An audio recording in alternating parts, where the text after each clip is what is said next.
So I'm chained to my desk finishing up my article on the 2021 Burgundy vintage. But I know some of the wines have already started coming onto the market as futures, especially in the UK, and people are asking a little bit about them. So I wanted to say just a few words, an overview of the vintage, and I'm really quite near the end of a long report, well over 1,000 tasting notes. I always wonder if the reports really need to be so long, but there are a lot of interesting things to discover. I made a lot of selection, I would say, in 2021 because it was a challenging year, but I still found a lot of interesting wines. The first thing to say is that if you came to Burgundy in the last 2 or 3 years and you gravitate towards the more powerful sort of vintages we've had these last few years, 2018, 2019, 2020, 2021 may not be the vintage for you. You know, this is decidedly sort of throwback style vintage, and this isn't about using euphemisms to sort of polish or gloss over its defects. It's simply a statement of fact. But I have to say I was taken aback by how pleasant the wines are. And I saw them at harvest, and I think everyone had experienced the trauma of the growing season first with really devastating frosts, and then with a lot of disease pressure from mildew, from oidium, and then at the end from botrytis. I think everybody was rather apprehensive about what was going to happen. I was expecting something rather meager, lean, a little tart that might, have come around with bottle age, but not something that would be particularly seductive out the gates. And in fact, it's not at all the case. So in red, the whites are actually moderate in alcohol, but rather high in pH, so they're extremely supple, sensual, perfumed, melting wines. So if you love the finesse of Pinot Noir, aromatic side of Pinot Noir, floral side of Pinot Noir, then 2021 I think will be very interesting. Vintages to compare to quickly. I think looking at really recent vintages, 2017 has some points of comparison. It's not a massively concentrated vintage, it's a rather aromatic vintage, and again it's rather high pH, so it means the wines are rather broad, open, giving, friendly wines. Looking back, I think 2021 reminds me more of a more concentrated, somewhat cleaner version of the 2000 vintage. Even if again we're talking about very different conditions, because 2000 the yields were very high, in 2021 they were in fact very low because of all the things that we had to go through in the vineyards. On the white side of the ledger, again, I was afraid. I thought the last frost vintage we had in Burgundy was 2016, and it rather distorted the profile, the balance of the wines. You had often first-generation grapes picked along with second and third generation, the first-generation grapes being a touch overripe, and the second and third being a little tart. So you have a sort of sweet and sour effect in the wines, and often rather exotic aromas marked by either the overripeness of that first generation fruit or late season botrytis in some cases.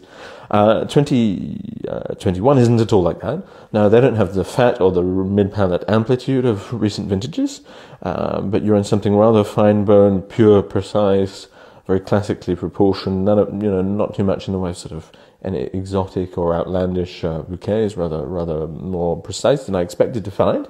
And I think maybe there the analogy would be perhaps a slightly cleaner, less exotic version of the 2013 vintage. So as I said, they're not monsters of texture or body.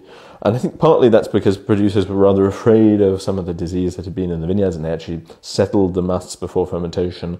Sometimes they find the end of the press, and they actually eliminated more solids than they maybe needed to, because I really haven't tasted wines that are marked by, especially nothing marked by the sort of mushroomy flavors of oidium, or, as they say, not too much of the sort of exotic qualities that are brought by botrytis.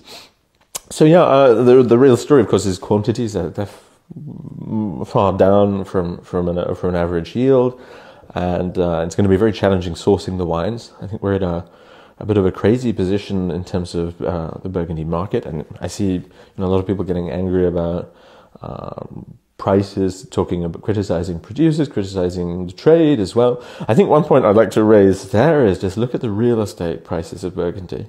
Now, if you think in an ordinary sort of business world, a rough rule of thumb for valuing a business is to say that you might look at 5 years' worth of profit. There are a lot of other ways that businesses can be valued, but that's just a rough rule of thumb. And you look at a hectare of Merceau Village at 3 million a hectare. If you want to pay for that vineyard in 5 years of profit, then you need to say you're doing a yield of about 45 hectolitres per hectare, which is not what you're going to get if you have vintages like 2021, let me say. then you need to sell the bottle simply to be up to speed with the value of the real estate for about over 150 euros a bottle. And now there are not that many producers that are at that level yet.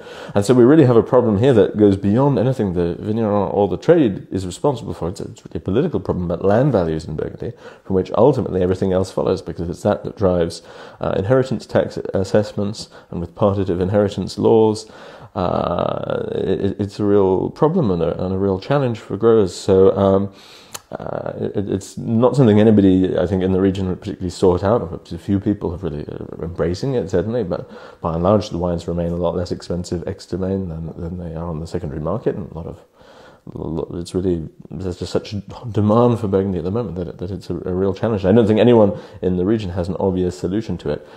Personally, I think it needs to be addressed on more of a political level, probably, if we really want to come to terms with it in any kind of durable and sustainable way, and indeed protect the existence of small family-owned domains where the person who owns a vineyard is also making every decision about the wine from when the grapes are picked to how the wine is commercialized. So anyway, some thoughts about 2021. I think good luck getting allocations. It's going to be crazy. I saw, many cuvées reduced to 1 or 2 barrels when you're talking normally about 6, 7, 8, 9, 10 barrels. So it's just going to be a bit of a nightmare, and I'm not expecting to be able to buy very much myself. So I wish everybody good luck and happy shopping, and the report will be out at the end of the month.